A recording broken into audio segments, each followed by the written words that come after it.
Ciao ragazzi, oggi volevo parlarvi del liquore Bargnolino, un liquore dalla ricetta principalmente piacentina e viene realizzato tramite delle bacche di prugnolo, quindi un arbusto che nasce spontaneamente pressoché vicino ai fossi, vicino a rive d'acqua, dove la sua maturazione viene a compimento tra settembre e ottobre.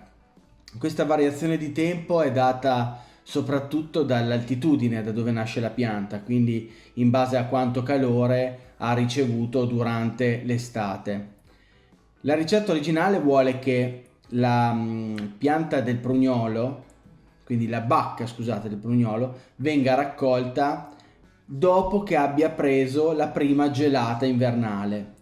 Siccome nel periodo di ottobre, in base anche naturalmente a tutti quelli che sono i cambiamenti climatici, non si ha più lo zero termico, quindi si ovvia a questa situazione raccogliendo la bacca di prugnolo sempre nel periodo appunto settembre-ottobre e la si fa riposare circa una settimana in frigorifero e poi gli si fa fare una giornata, quindi una nottata, nel congelatore così che prenda appunto la gelata per poi metterla in soluzione idroalcolica e quindi farla macerare per la tempistica che vuole in base alla ricetta.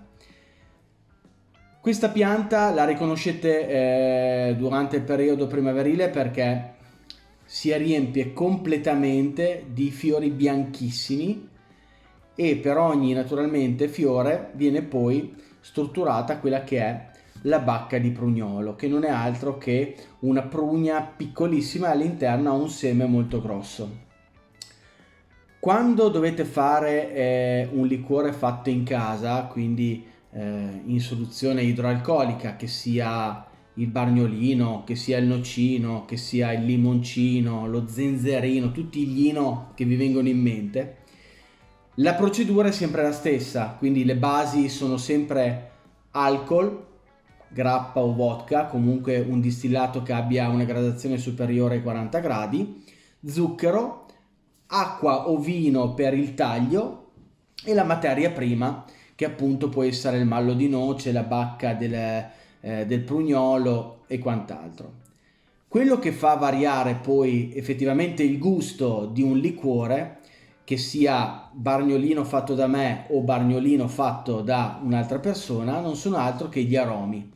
Quindi vuol dire che all'interno della ricetta originale si possono inserire dentro degli aromi quali possono essere stecche di cannella, può essere chiodi di garofano, scorze di limone, arancia e tanto altro. Quindi la variazione di gusto può essere naturalmente da quello che è la qualità dell'alcol, la qualità della materia prima e soprattutto la varietà degli aromi che vengono inseriti. Quello che naturalmente accomuna tutti quelli che sono i componenti del bargnolino sono i tempi di attesa. Quindi una volta che il bargnolino è stato congelato e quindi messo poi in macerazione idroalcolica, quindi con l'alcol e basta, bisogna attendere circa 40 giorni prima di filtrarlo e aggiungerlo al taglio. Il taglio che cos'è? Non è altro che un equivalente di mezzo litro, in questo caso perché io ho utilizzato mezzo litro d'alcol, di vino rosso. La ricetta vuole il gutturnio.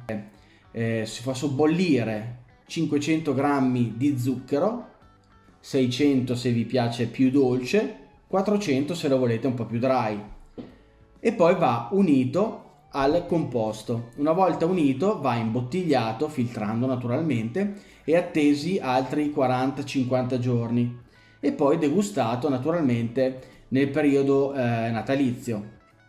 Più rimane in bottiglia e più si dice che sia buono. Io non sono mai riuscito a mantenere una bottiglia superiore, diciamo, ai 3 mesi, quindi non so giudicare. Per quanto riguarda la ricetta originale, quindi una ricetta che nasce nel Piacentino o in provincia tra Piacenza e Parma, viene utilizzato quella che è la bacca di prugnolo, vino gutturnio, alcol e zucchero, senza nessun tipo di variante aromatica, quindi non c'è nessun tipo di chiodo di garofano, cannella, eccetera, eccetera. Questa è la ricetta originale. Ciò non toglie che ognuno può decidere di utilizzare qualsiasi altra componente aggiuntivo per variare la propria ricetta. L'importante è che si parta sempre da una base di ricetta originale, perché riusciamo a capire meglio quale variante applicare.